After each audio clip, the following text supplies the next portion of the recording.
Hi, friends. Welcome to another episode of Beyond the Clouds Edge to Edge Transformation, not only in technology, but in supporting people to cross the digital divide. A lot of people don't even have access to basic education. Shivu is one person I got to know during my synopsis days. Shivu, tell us about you. How did you become this person who has two amazing lives? Thank you, Shankar, for inviting me. I've seen some amazing people you've interviewed. It's my privilege to be a part of this platform. My name is Shivanand. You rightly mentioned I have kind of two lives going on right now. One is my corporate life. I work in a company called as Synopsys, where we provide tools, IPs, and support design companies to work and design and verify and tape out cutting edge technology chips. On the second life I am an educationalist. I have my own school. I run an NGO and I work with various educational institutes in India in helping the underprivileged to get the required education and skilling so that they can be placed in companies. So, Shivu, I can understand getting into technology like you and I did was fairly straightforward. But how did you, in parallel, get into education? What motivated you first to get into education and second to do both side by side? Let me go back in time. One of the things which I thought I would never do was study beyond my undergrad program. I completed my engineering in electronics and communication. I had my VLSI as my elective. And I got a job very early, immediately after I finished my engineering. And I thought this is a no more education for rest of life. It's been 27 years right now, and I'm still studying. I've never stopped going to college. I have gained multiple degrees. It's not the certificate which matters, it's the experience and the exposure which really mattered for me. I got an opportunity to study in multiple different tier one schools across the world. I was very fortunate. The companies I worked with supported me in this educational journey I took. Today, when I look back, a simple guy with an undergrad program has a doctorate degree and multiple management degrees. So I'm very proud of this journey because I was able to balance both. So when I was doing this education, one of the things I really noticed was not everybody is as privileged as us. I never had any challenges while growing up. I had a wonderful big family which supported me throughout my childhood. As I went to the college, I was one of the privileged person in the society. But when I look around me, I see a lot of people with fantastic talent, fantastic capability, but do not have exposure, do not have the right guidance from people. It's not just the money, it's just the guidance sometimes. It's that hand holding you do. It's a small nudge you give to some of these people, which makes a big difference in their life. That's when I started teaching in colleges. I worked in Intel before Synopsys. This was way back in 98. I came back to India in early 2001. I joined Synopsys. I parallelly started looking around and started interacting with multiple colleges. I had done my master's by that time in OGI in Oregon. So I thought, why don't I teach VLSI subjects to the students? So that's when I started engaging with the kids in engineering colleges. I did this for many years. Later, I figured out in 2012 that if I really have to make a difference to the kids, I have to go to the higher and primary school level. By the time they come to the engineering undergraduate program, the fundamentals, if it's not clear, there's very little you can do in working with them and doing the finishing school. I was one of those who completely believed that when you spend 4 years in your undergrad, you should not be needing another 6 months finishing school. You should be able to complete all these things in the 4 years which was given to you, which meant that your fundamentals were weak. So I started looking at the primary and higher education at that space. I didn't have much experience again in that space. So I thought the best way to get experience is to do it myself. So when I was at the peak of my career in Synopsys, I was actually just a director 1 year in Synopsys. That's when I quit my job. The entire management supported me. I actually worked with one of the biggest educational institute here, PES College. PES at that time was trying to set up a school.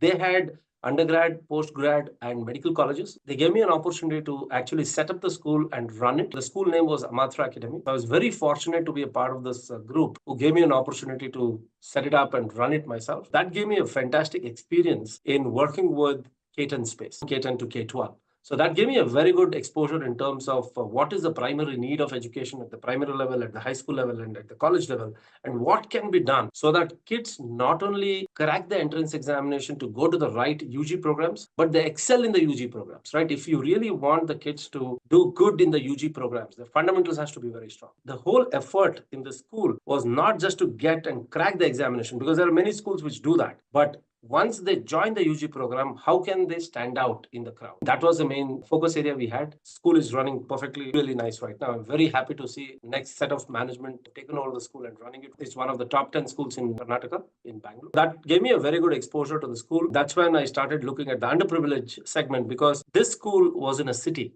which meant the kids who come into the schools were all privileged kids. The challenges you have with the privileged kids to get into the undergrad is very, very different than the underprivileged sector. That's when I joined back industry. In fact, MediaTek was trying to set up a site in India. They had a software center in Delhi, but they didn't have a chip design center in India. In fact, Synopsys referred me to MediaTek. MediaTek management reached out to me and asked me if I want to come back to industry. The school was running perfectly fine. The second level of leadership was taking control of the school. I thought it's a good time for me to come back to the industry. I joined MediaTek as the India head. I started the MediaTek Design Center here. I was the first employee in MediaTek in Bangalore Center. The team grew to 500 people. That's when I joined back Synopsys. It's been 5 years now back in Synopsys. During this time in MediaTek is when I looked at the underprivileged area and thought, why don't I start working with them? We started with a very basic teaching them English. So we thought the biggest gap we had was the kids were really good in their science and maths program. There was absolutely no challenge over there. But the bigger problem was they didn't have the right exposure. They didn't have the right guidance. English was a big challenge. So we thought, why don't we start teaching them English and help them dream bigger? See, one of the things which I've noticed is you talk to a child in a city, you ask them, what do you want to become? You'll hear things like, I want to become a F1 racer. I want to become a biologist, right? I want to become a professor in Stanford University. I want to be like Elon Musk. I want to run my own company. This is what you hear in the city. But when you go to the village, they're very scared to even dream big. The maximum I heard was, I want to become a teacher in my school. I want to be a police constable or inspector in the village they were a part of. Nobody told me that I want to be an engineer or I want to start a company which will give thousands of jobs to Indians. So I started looking back and trying to understand why is this. It all came down to the exposure they had, the experiences they had. They never were exposed to people who had done it. The only way to motivate kids in the rural village is to put them in front of people who have done it, show them that irrespective of the background, the system gives you enough opportunities for you to excel in the areas which you're passionate. That was the goal with which we started our NGO. The name of our NGO is called Bedaku. Bedaku is what you see behind me. Bedaku in our local language, Kannada, means light. The idea was to give light to the students, put them in the right path. That was our motivation with which we started. It's a weekend program. All our kids go to government school or small private schools. We take them on the weekend and work with them on giving them the right life skills which is required for them to excel in that K-12 space. We also help them with any educational assistance they need. If they need help in any specific subject, we tie them up with the tutors, we give them books, we give them the required guides, we even give them the tablets when required. We have given them access to all the different technologies which is available so that they can access these technologies, get the right exposure for them to excel in the K-12 space. It's been a fantastic 7 years. Me and my partner, Smita Hemmige, who's a CMO in a company called as Answer, work with these kids. And today we have 3 campuses. Very happy to see the smiling faces. So one of the first campus, we have today 175 kids. We adopted a village next to it. We have around 75 kids there. And started a third campus above my house. We have around 50 kids over there. Just 2 days back, we opened another campus in northern part of Bangalore. We just got 18 kids, the first class. I'm sure we'll get more than 100 kids in the next coming weeks. The focus and effort has been same across the different campuses. We focus on the STEAM program. Through Bedaku, we've been able to connect with like-minded people who volunteer with us and be a part of this education. That's been my journey on the nonprofit side. I'm very proud and very happy to be part of Synopsys who supports these initiatives. Many of our Synopsys employees also do come in and their kids actually. More heartening to see Synopsys employees' kids volunteer with us in some of these programs which we do across our state. This is amazing, Shivu, that you are able to shed the light on young minds in underprivileged areas where there is very little access to good education and to good dreams. There is a belief among the privileged, educated few that all you need is edtech companies like Byju's. Once you have all that, the whole country or the whole world will get educated by itself. What has been your experience? Technology has its own good and bad. In every aspect of different industries it's been a part of. I feel technology has a similar good and bad effect for education also. It's kind of a beast to be tamed for your advantage. It can be a huge distraction, but when used correctly, it can be the biggest booster and enabler for learning. That's where we need to strike the balance. We also need to realize that technology is the only way to scale education and increase access. There is no way you will be able to reach out to the corners of India with the best teachers available in all the centers. I am very lucky to have mentors, my friends, family, come in and work with us in Belako. But I'm sure there is so many other parts of Karnataka and India where access becomes a big problem. So technology definitely is the only way to scale education and increase access. So I don't even debate on that part of it. When we were kids, we used to go to school for information. We didn't even have books at home. School library was everything for us. But today, information is everywhere. The question is not about giving information in the school, but how do you really assimilate this information? That's more important. Sometimes it's insufficient information, sometimes it's wrong information which goes to the kids. What is more important is, as a teacher, as a facilitator, engagement becomes a key challenge. Irrespective of which kind of a tech we are talking about, content doesn't mean anything to me. It's all about the engagement. It's all about how we are using the technology to make it happen. What has technology done? One of the biggest challenge we have as teachers is kids today are exposed to different engaging and interesting channels of information. It's a big challenge for a teacher. Classroom management is becoming a challenge right now because the kids get bored. Chalk and talk doesn't work anymore. If you're expecting the teacher to turn around and start writing on the whiteboard, hoping that kids will understand, I don't think kids really like it, because the kind of videos, the kinds of different channels of information the kids get is fantastic. When we were studying in college, interdisciplinary was a big thing. The education is going through a transdisciplinary kind of a concept. Interdisciplinary is almost gone. As learners and students, we should always focus on three things. One is self-discipline. If you do not have the self-discipline, it's very difficult to focus on the topic which you are working on. As a facilitator or a coach, it's very important to inculcate that kind of a behavior in a child. The second one is academic integrity. Information is everywhere. So when you're getting an assignment, will you use GPT kind of an application to solve it, or will you do it yourself? That's a call you have to make as a student. There is no technology which can check that. It's all about academic integrity, a behavioral thing which needs to be taken care. And lastly, with technology, one of the biggest challenge we are seeing is kids no longer are sitting in the classroom. I see kids lying down and studying. I've seen kids sitting in a wrong posture and actually attending classes. So self-care suddenly becomes a very important thing, which used to be a big problem for working professionals. Today, kids have to worry about this. It's high time we start looking beyond learning ability and start developing the learning agility in the child. That's where we need to make the right transition today. Thanks a lot, Shivu. One thing I find interesting about Belaku, a lot of educational institutions, especially for rural or underprivileged education, focus only on STEM. That's where the jobs seem to be. What inspired you to bring in the arts part of STEAM? What specific arts do you look into, and how has it helped your students? In India, honestly speaking, STEM education has not been a big challenge for us. We have embraced science and maths from day one. I don't think any child will hear, I don't want to do science or I don't want to do maths here, right? I mean, that STEM has never been a challenge in India. What has happened is there is a huge influence of the West on different parts of India. When West is trying to learn from East is trying to adapt from the West. We go through these cycles all the time. What we found out was, when you start looking at engineering students, when you look at problem solving, the way of problem solving today, apart from all the different tools we have, is design thinking suddenly became a big thing. Right? Everybody is talking about design thinking. If you really do a double click on design thinking, it's nothing but empathizing. Right? It's nothing but adding that A part to the entire engineering. The focus always has to be on the STEAM and not just on the STEM, because arts plays a very, very important role in shaping your personality, whether it's your music, whether it's your crafts, whether it's your arts, whether it's your dances. Everything has something to offer. That's the reason why we wanted to tell our kids it is not a hobby. If you like dance, you can create a career around that itself. Do not drop this in your 11th and 12th, because as parents, it's very natural to say, hey, you're a very good artist, stop it for 2 years, focus on your studies, go back to this afterwards. You'll never go back. Many of our kids, many of our friends have actually lost out on these opportunities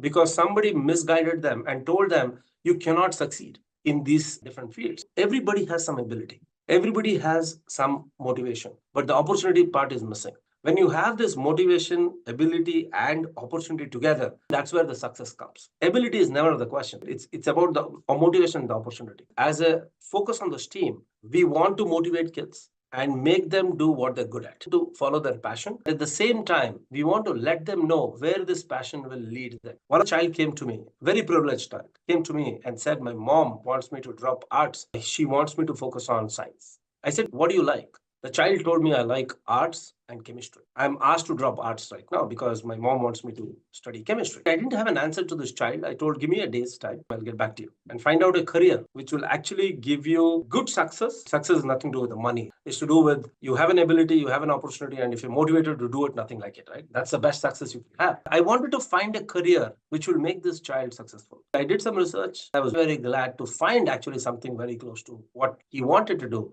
And you'll be surprised. In Europe, there is a huge demand for someone with a major in chemistry and minor in arts, or major in arts and chemistry, mainly for the museums, painting curators. You need someone with both chemistry and arts knowledge. It was very interesting to see that there is actually a degree in London which actually gives an opportunity to go in that direction. So I told this child that you don't have to drop anything. You can just continue with the minor option. The child is doing that right now. Very happy doing it because there's so many opportunities the child has found. That's where the opportunity comes into picture. That's the reason why I feel A is very important in this whole equation of STEM. That's amazing to be able to amalgamate science side as well as the art side because we need both. One of the things you said earlier, which is that scaling up is not easy when it's face to face and technology can scale up. There's a need to scale up even face to face efforts. The world has so many people, including India has 1.4 billion people, most of who don't end up in college. What can we do to support you in scaling up what you're doing at Belaku? We all have recognized that technology is omnipresent. Knowledge is democratic, which means we got it all around us and we have 24/7 access to information. If each one of our employees of Synopsys or anybody in the Silicon Valley, if they identify this and work with any school nearby, I'm not even saying come and be a part of Better. Be a part of some school, given that 1 or 2 hours per week, and see the difference you can make in a child. You need to see it yourself to understand the impact you can make on a particular person. You'll be amazed with the result you will see. You might not get a thank you right away. Trust me, 5 years down the line, you will have a note in your mailbox or an email from this child where you just had a 1 hour discussion with this child and actually the dreams were found based on your discussion with this child. The child got this confidence because of your talk. That's the reason why I encourage people to be a part of this impact. Irrespective of where you are, please be a part of this, any NGOs which is close by. Work with education, school education, whichever you're passionate, right? You might be passionate working on natural disasters, for example. You might be passionate about sustainability. You might be passionate about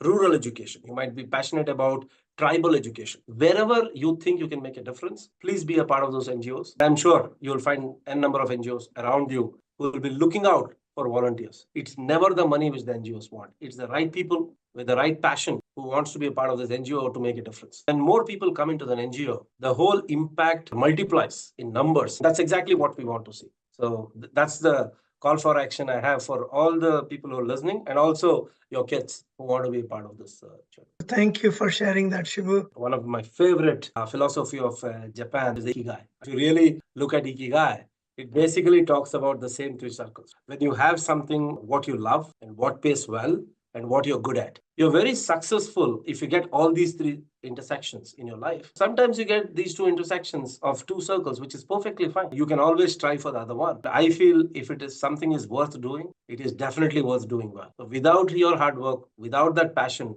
I don't think anything will fructify in your life. It's a good opportunity for all of us to understand that we really need to do what we love. We will end up in a better place if we continue in that. I totally, wholeheartedly agree with you. One of the challenges I've seen as I was traveling through India, there are these very lucrative MNC jobs, as they call multinational corporations. Most of them are in the area of information technology, computer technology, and now artificial intelligence. So naturally, a lot of people will gravitate towards those jobs because they pay good money. A lot of these people may never work in any other field. Once they are in that, the country needs many more things. How can you help students find that balance between the money versus the ikigai? People get motivated by the stories they hear around them. I've been a throughout engineer. I've never lost focus on my engineering field. I've always tried to be up to date on technologies. I have done a number of courses which is required for my professional growth. Recently, I did an AI course with IIT Mumbai, which is required for me to drive it. Because end of the day, when you're heading an R&D team, if you're not 10 steps ahead of the curve, if you're not at the far end of the technology, you will never catch up. you will never be able to figure out what's going to hit you next. I'm in the team of Janaya in Synopsys right now. Again, Janaya was completely foreign to me. Whenever there is a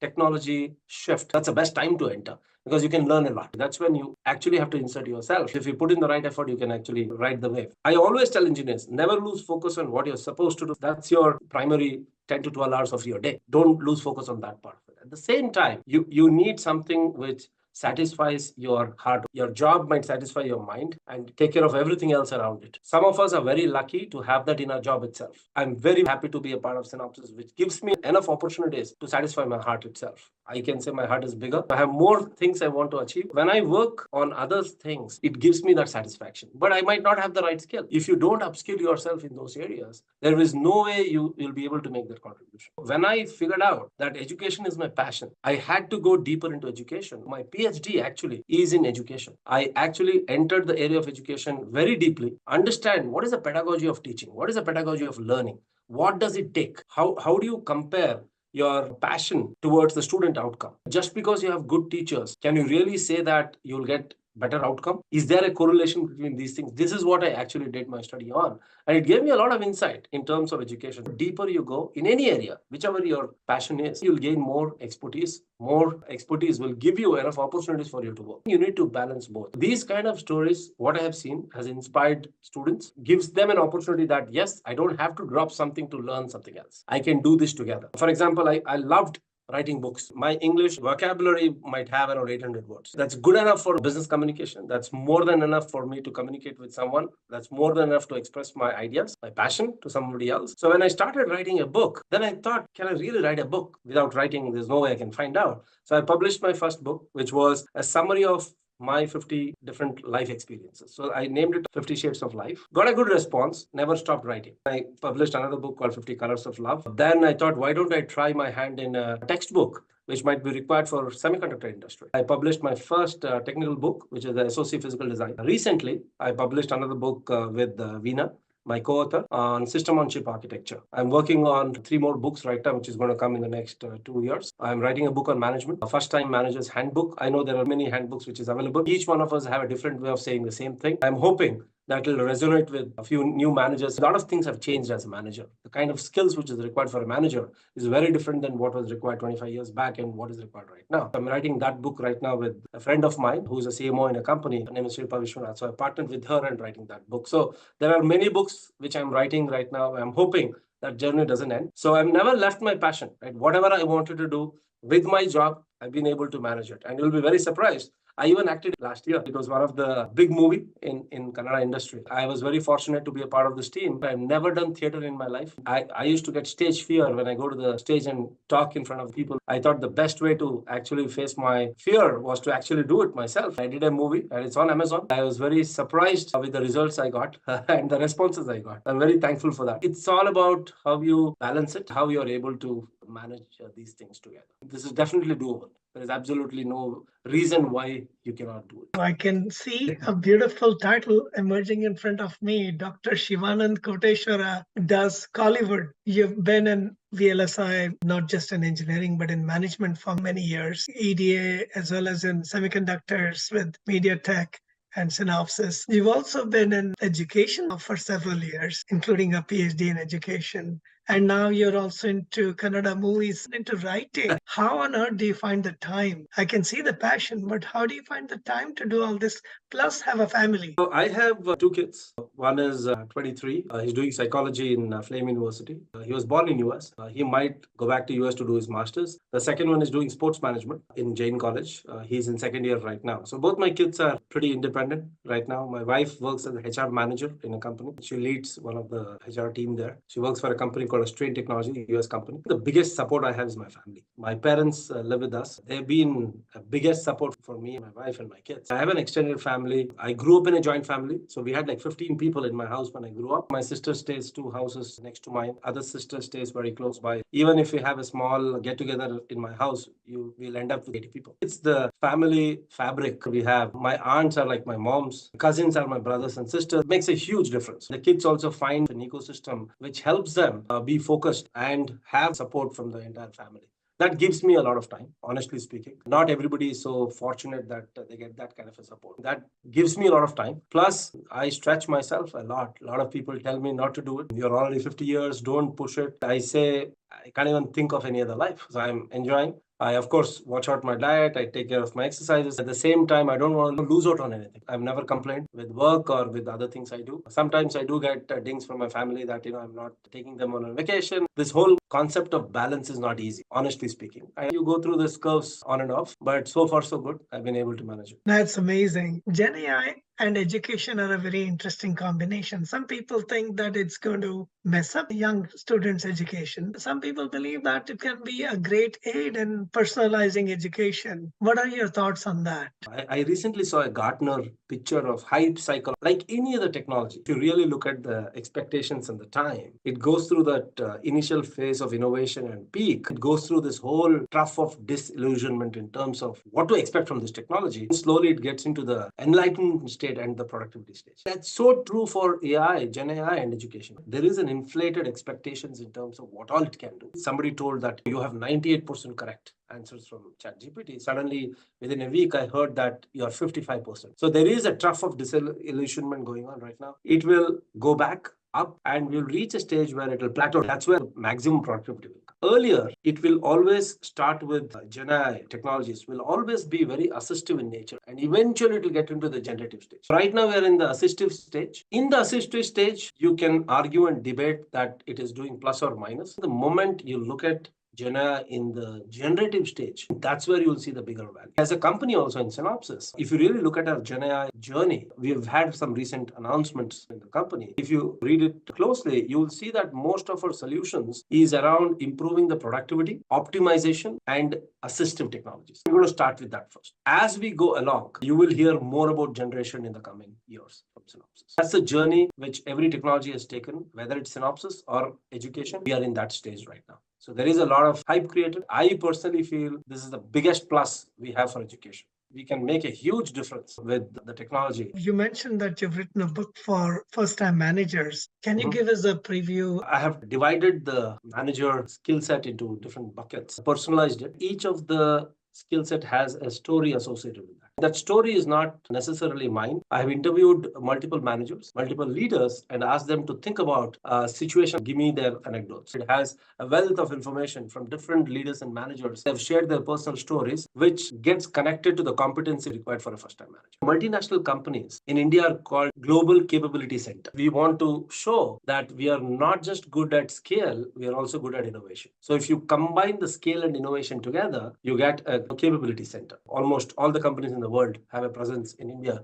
on the technology side. When a country has never seen a dip, in the last 23 years I've been in India, it's very different way of looking at your team, looking at your company, looking at compensation. In US, you go through cycles, which actually helps you. It grounds you. It makes you understand that it's cyclic in nature. But in India, it's always been up. When the economy is like this, the skill sets, what is required for you to be grounded, are very different. And a lot of times, because of the rapid growth, people have become managers because the team size have grown up, but they don't have the right skills which might be required for them to take from N to N plus one. One wonderful book, which I always recommend everybody to read, is What Got You Here Won't Get You There. The title itself tells it all. The skill set required for you to go from 0 to 1, not necessarily will take you from 1 to 2. So what kind of skill sets you need to develop or competencies you need to develop as a manager, which will help you throughout your journey. That's been the effort with which we started the book. Once it's released, I will give you a copy to edit and review. I'll be more than happy to get your feedback. Thanks a lot. Back to technology. India has excelled in VLSI design and verification and test, all the activities that are pre-manufacturing. Now there's this huge initiative from the government, and there's a need to bring the supply chain back to India, specifically in manufacturing, even fabs. Do we have the skills in India to be able to do that? The processes and management processes, what will it take to get there? Very apt question to what we are seeing in the market right now. So there is a push from the government. There is a push from the industries to move in a lot of manufacturing activities to India. When it comes to packaging, we do have the required knowledge and skill set where we can actually set up a complete packaging unit. Board level, we have fantastic expertise. When it comes to pure manufacturing, we do not have the required expertise for us to support the rapid growth the industry might be expecting.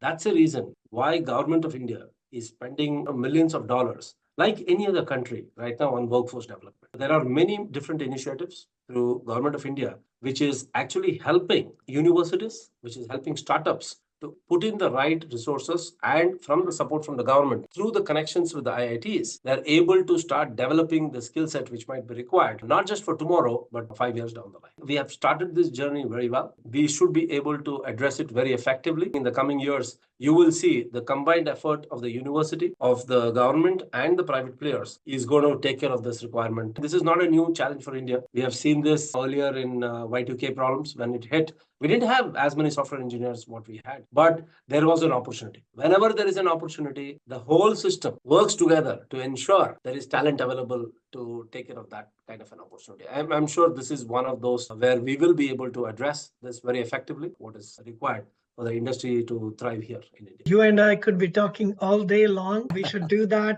after a couple of years when you have Definitely. more books and more initiatives going. Thank you for all your contributions, and may you Thank you continue very to much. shed the light in every area as you are doing, and to scale it up with the community, with your friends and family, as well as a broader community. If there are ways in which we can support directly, please send us the links so that I can add it along with this talk. And to people Definitely. out there, I'm always looking for what's happening around the world. What are the challenges that your community is facing? What is the new world that we are all trying to create? Are there challenges along the way? So please come forward. I would love to hear from you. Shivu, it's always a joy to talk to you. This is the first time we had a Same here. one-on-one conversation, and Yeah. I'm grateful. Thank you. Thanks a lot, Shankar. You're doing a wonderful job connecting a lot of different people onto the same platform.